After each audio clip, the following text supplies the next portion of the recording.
Welcome to the Henry Hatter Show. I am Henry Hatter, your host, and welcome to Genesee County, the eye of the storm that will turn the state red.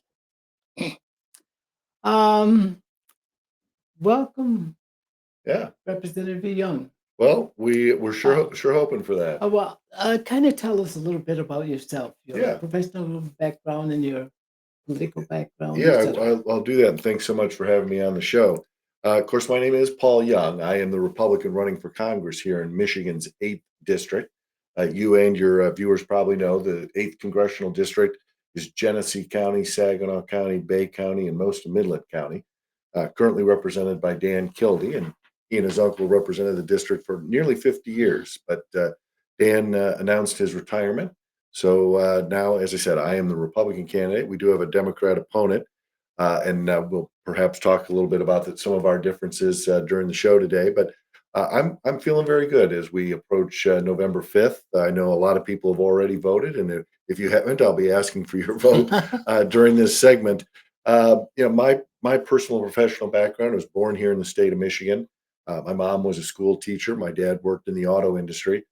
My dad eventually built a business maintaining military family housing, and so we took care of the homes that our military personnel and their families lived in. I'm also an attorney. I was a criminal prosecutor for a number of years, and I've also worked in Washington, D.C. I actually worked in the Trump administration in the Department of Homeland Security working on immigration and border issues. So I think I've got a professional background that prepares me to represent the people of Michigan's 8th District, and really excited the opportunity to talk with you about the issues people are facing. Well, thank you. And as I said, that these questions are from various people throughout the county Hmm. and ranging in age from teenagers um, to adults, Hmm. seniors. Yeah. In 1965, the first question is by Jason. Okay. The Voting Rights Act was passed protecting minorities from voting barriers such as literacy. Why does this policy need to be reauthorized every 4 to 6 years?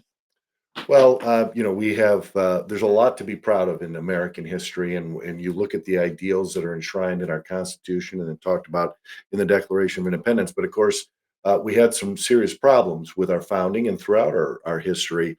Obviously, we had slavery, and we had a time where through legal methods, African Americans throughout the country really were not permitted to vote, and so that was a real accomplishment to finally start to say, hey, come on, we all have to be full citizens, and that voting is an essential part of that full right of citizenship. But the bill uh, lapses on its face, and so you have to renew that law and make sure that we're looking and making sure that um, that no efforts are being made to backslide or to stop anyone from being able to exercise their right to vote. Well, Paul, I think the essence of the question is why is it not signed into law? This was an executive action, wasn't it? That put this together. Well, no. I Because, mean, Congress did vote on the Voting Rights Act in 1965. did they? I believe they did. Yes. But why does it have to be reauthorized if it's the law? Right. That's what they're asking. If it's Okay. the law, why does it? Well, I think again in history there have been different attempts to disenfranchise people, and I think Mhm. it's necessary that you revisit that and look, are there new ways that people are trying to prevent anyone from being able to exercise their right to vote? And so it's important to come back to that and reassert that no, there's not going to be any, as you mentioned, or as I think you said, Jason mentioned in the question. Has somebody come up with something new other than a literacy test or something else that's meant to try to stop people from voting in an unconstitutional way? So you can have those reviews and reassert the law. A good question. But a companion question to that same one, the person had asked, well, in 1920, they passed the women's voting Right, age, right, and that does not have to be reauthorized. right. What is the difference?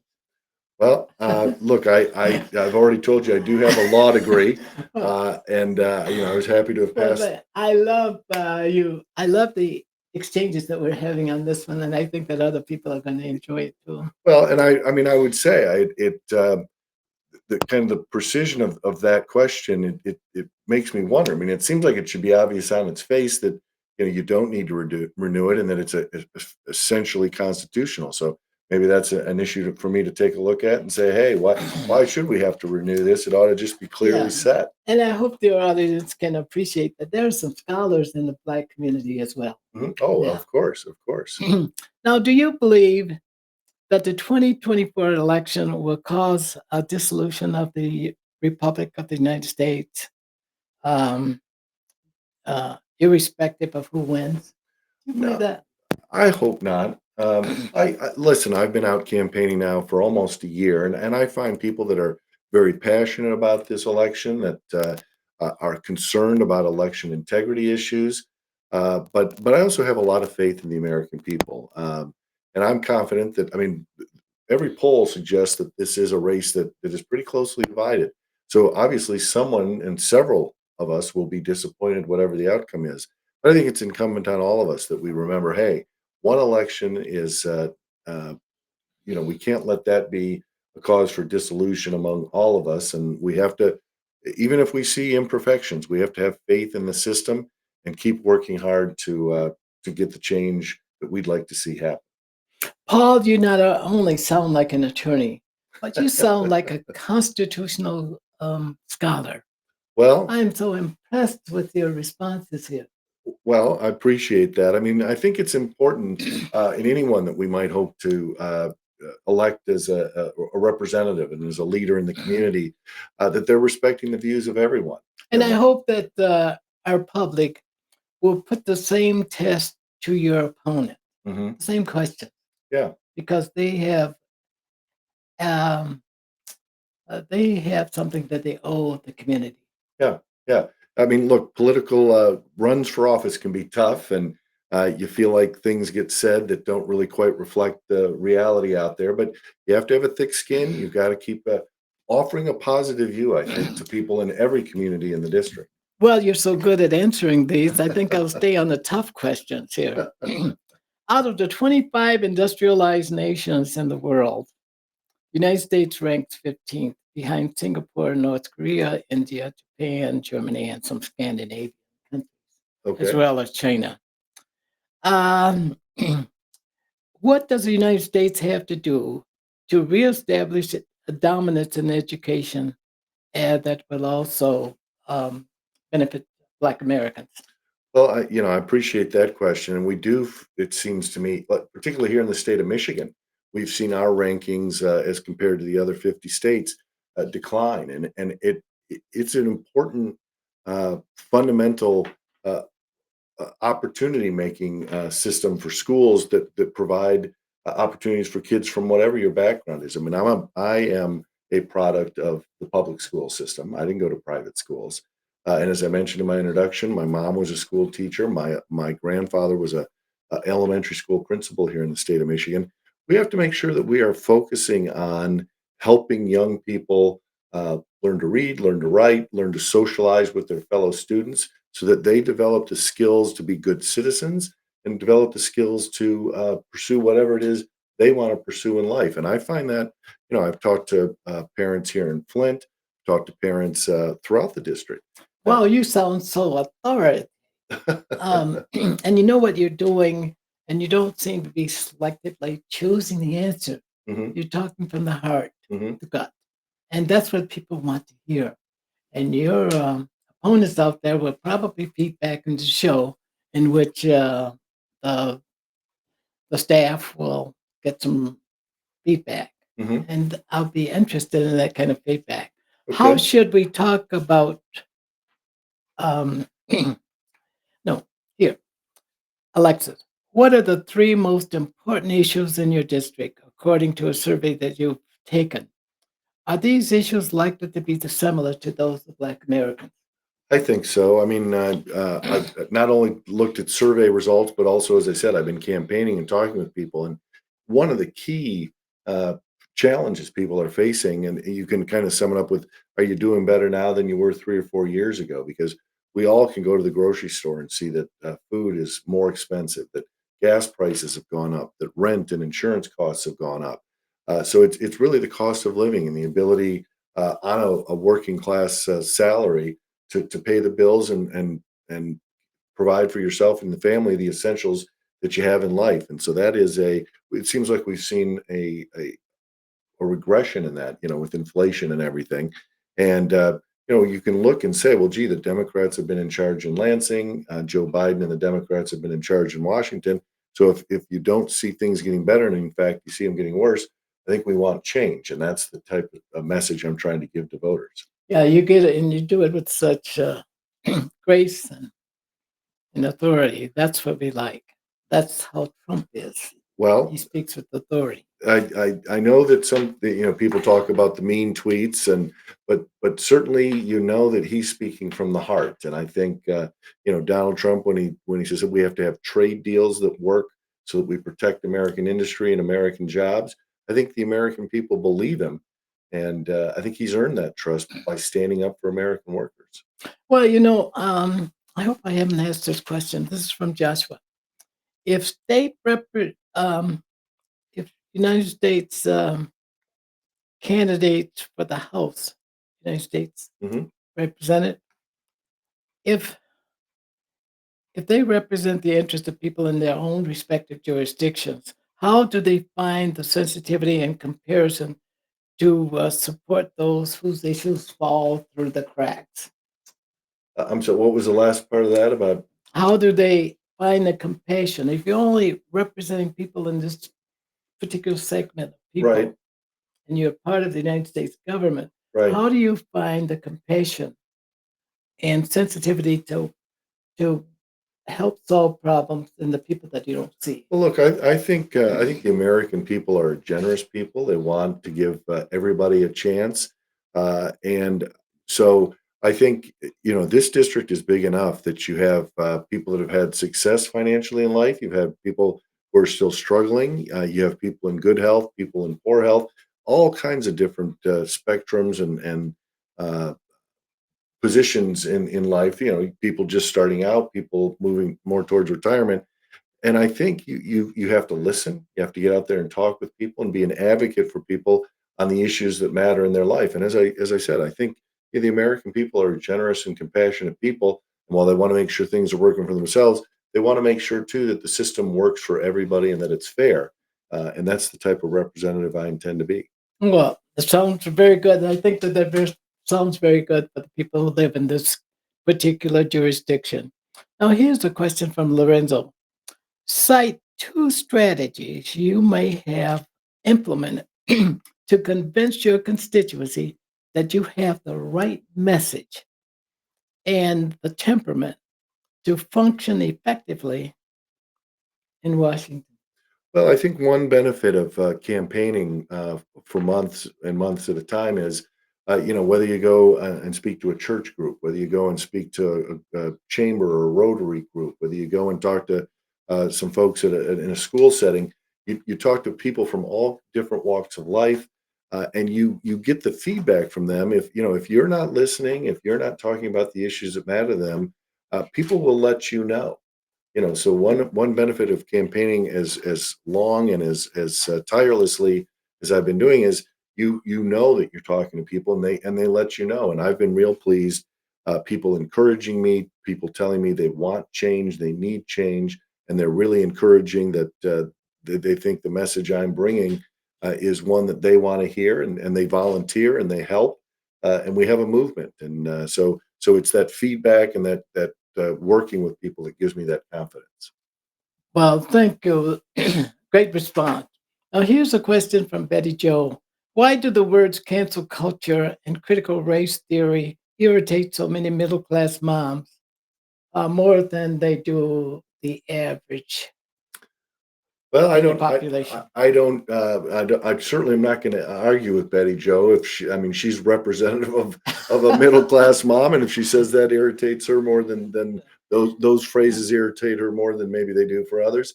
But Listen, I think, again, I was talking about the goodwill of the American people and a desire to see everyone have a chance to succeed. And so the idea of cancel culture, which says, hey, we all can make mistakes.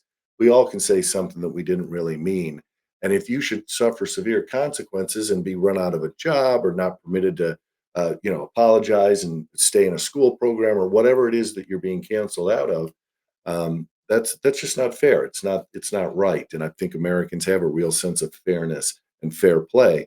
And mothers, particularly, they're raising their kids. Kids make mistakes, of course. So do we adults, and so they know that their kids need a chance. So if Betty Jo's question was, "Hey, maybe they mothers especially are sensitive to that," it's because they know that their kids need a chance, and um, so yeah, appreciate that And question from Betty and Jo. I think that all Americans, including people of color and various religions, they all want the same thing. I think so. But they may get a little theoretical for when they see others maybe perceived as having a little bit more than they have or Mhm. more opportunities. Look, America is not a perfect place. We're certainly not a perfect people, and we have and had, we have had and have instances of racism. We have had and have instances of anti-Semitism. We have people that don't get treated fairly, and I think we have a society that says when we see those wrongs should be righted. But again, as Betty Jo's question says, if it's an innocent mistake or a mistake that you're willing to apologize for, you should be able to give a second chance. Now, if there was a serious harm, you may have to pay some type of penalty about that, of course. But canceling, that shouldn't be the first go-to response. Um, when let's go back to the Constitution, since you're so great at this. Um, Federalist 10. I think it was Madison Okay. and and John Jay did come up and establish the position that factions were good for America. There are Hmm. many people who say, "Oh no, factions are not good because you can't get a consensus." But according to Madison, the father of the Constitution, he said that factions are very good. They keep one big faction from taking over and running government. Hmm. How do you respond to that? Well, you're going to test me here. I mean, I have read the Federalist Papers, and I'm familiar, of course, generally with the theory of government that we have, and I think that idea there is that as much as we all are people of goodwill and do want the best for everyone, we also have our own interests, and that whether it's the interest between kind of at the founding, the big states and the small states, the city versus farmer, various religious factions, whatever it might be. But if we have to come together and negotiate with each other and find solutions that maybe aren't perfect, and I'm talking about political solutions that maybe aren't perfect, but that at least address the basic concerns of everyone involved, and you have a chance to have your voice heard. Uh, we have no perfect. I think it was Winston Churchill who said that democracy is the second worst form of government, but everything else is even worse. So we're human. We're imperfect, and we have to talk to each other and look for the best solution that works for everybody. I think that most Americans, most people who live here, and there's nobody that leaves the shore.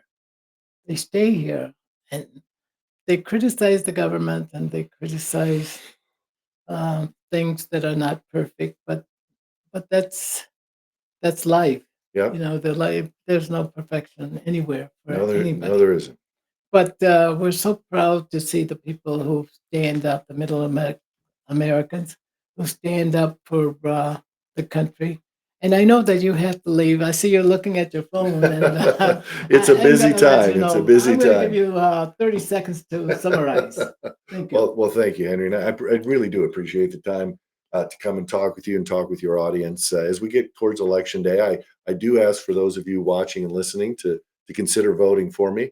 A native Michigander with the experiences as an attorney, as having worked in my family business, having worked in Washington, D.C., I would humbly bring those abilities to serve the people of this district and be their voice in Washington, D.C. And again, thank you for the chance to be with you here today. Would you make a special appeal to the as a Republican to Black Americans?